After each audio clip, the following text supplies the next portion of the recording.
mengawal kasus anak saya maupun saya ini, ya netizen juga, karena saya ini juga kan seorang ibu rakyat kecil biasalah istilahnya.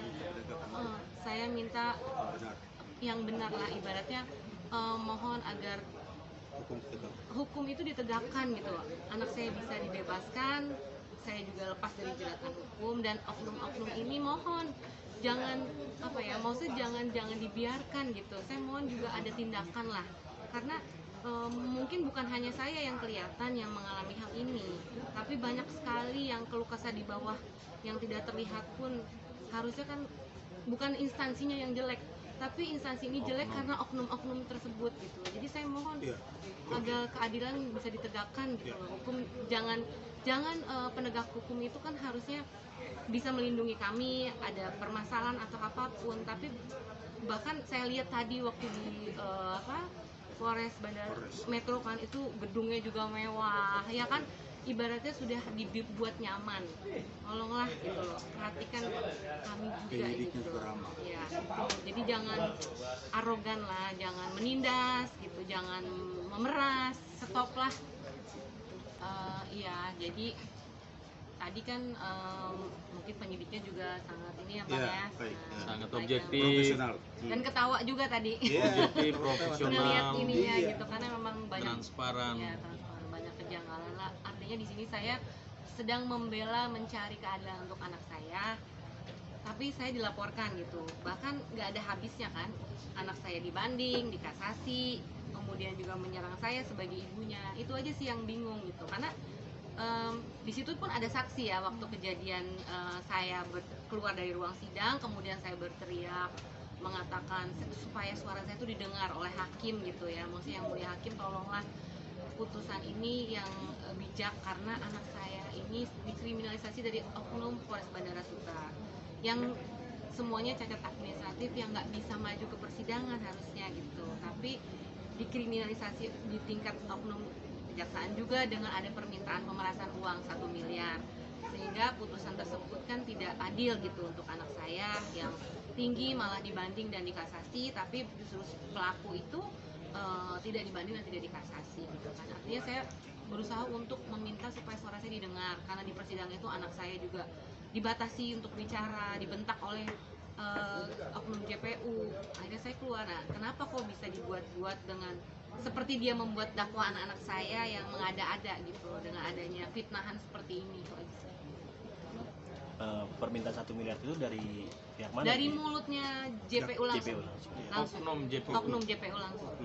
Ada kabar bahwa anak ibu dijemput sama 15 orang, Bu. Betul. Alasan mereka apa ibu sampai sebanyak itu personil harus turun? Ya, makanya saya juga kan ini ya, ada fotonya, saya juga foto ini di sekolahan anak saya. Ini aja juga mereka menjemput 15 orang oknum datang ke sekolahan anak saya aja, itu udah salah pada saat jam pelajaran sekolah kan itu.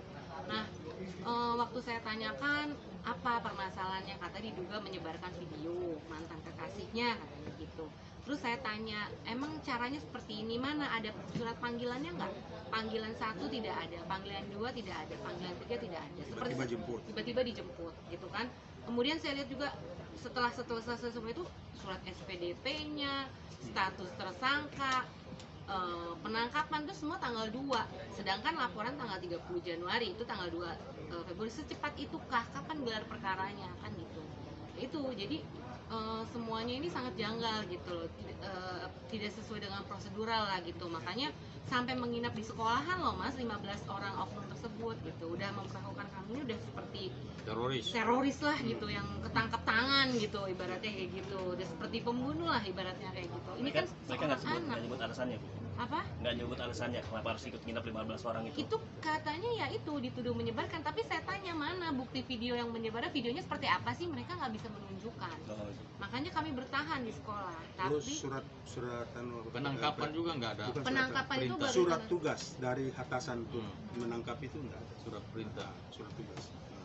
Jadi hanya dengan diduga untuk penyebaran itu butuh 15 orang itu, Bu ya?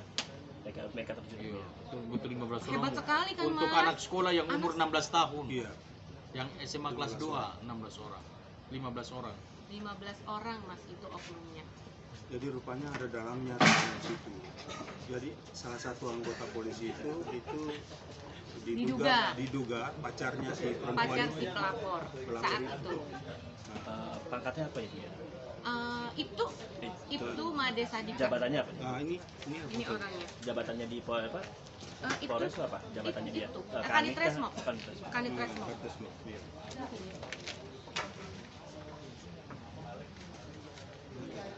Kalau mengenai JPU-nya itu sudah ibu laporkan ke Kejaksaan atau ke itu? Udah, ya bang ya kemana? Sudah di Jamwas. Kami sudah melapor ke Jamwas. Kalau polisinya sudah lapor juga ke apa? Ke Propam, tapi belum ditindaklanjuti. Kami Masih proses. akan masih proses, tapi kami akan bertanya lagi sejauh mana Ini proses terhadap oknum polisi. propamnya. Enggak bang, udah dapat Laporan pemberitaan propam. bang. Pemberitaan dilimpahkan. Iya, maksudnya kan dilimpahkan ke sana, ke Belum nanyakan Polres. lagi ya? Kita belum tanya lagi Tanya ke sana, ke Polres Ya, belum. Suta. Itu ada ini juga sih, ada omongan kenapa saya nggak buka ke media itu karena dari pihak propam itu ya maksudnya merayu-rayu lah ibaratnya, Bu jangan dibuka ke media dulu ya, kami akan proses kok, pasti kami akan proses oknumnya. Tapi ternyata saya nggak buka, saya menghormati kan, dia bilang instansi Polri sudah jelek, saya mohon banget jangan dibuka. Ah, itu. Saya mengikuti Iya. tapi malah Itu ya bagus itu. putusannya malah dibalikin ke si propam Polresta kan, jadi artinya tidak ditindak kan oknumnya. Kak, selama ini kamu telah melapor dan segala macam, apakah ada tindakan dari seseorang mungkin oknum atau siapapun itu pengancaman atau seperti apa dan sampai akhirnya ini kan propam sendiri berhenti, belum ada kelanjutan dan sebagian menurut kamu sendiri gimana nih Kak melihatnya? Untuk tindak ya mungkin ancaman-ancaman Ada intimidasi atau apa? ini nggak sih yang kamu Oh setelah saya melaporkan terus dibuka ke media? Belum ada. Belum. Belum. Jangan deh. Belum ada dan jangan ada lah. Jangan ada. Iya. Hmm. Nah, Kak, akhirnya ini kenapa sih akhirnya si oknum jaksa ini terang-terangan bisa dibilang pemerasan ya Bang ya, gitu. Dengan PD-nya meminta infonya bahwa minta BPKB dan segala macam. Mohon maaf ya kalau saya salah. Ini gimana nih Kak? Apakah memang itu kejadiannya pas di mana sih saat meminta tersebut gitu? Itu kejadiannya di kejaksaan, di kantor jaksa. Waktu itu karena katanya mau diversi, tapi ternyata bukan diversi, itu dikonfrontir kalau hanya untuk memancing anak saya datang ke kejaksaan itu gitu. Ya saya nggak ngerti dengan dalil apapun ada permintaan uang 1 miliar itu atau BPKB motor dan BPKB mobil. Tetapi akar permasalahannya mungkin dari sejak di Polresta Bandara Suta itu juga ada angka gitu. Itulah gitu. Jadi mungkin diduga sudah persekongkolan itu gitu. Jadi ya mau nggak mau saya harus menerima aja gitu. Tapi kan saya nggak bisa dong kayak gini aja. Saya juga karena melihat propam nggak jalan, ya saya mau nggak mau, alhamdulillah saya ketemu sama Bang Niko, saya mohon pertolongan Bang, tolong bantu anak saya sama saya juga untuk lepas dari jeratan hukum.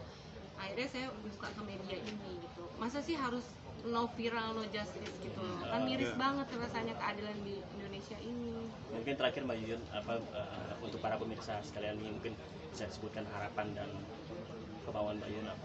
Ya harapannya saya mohon dukungan para media mengawal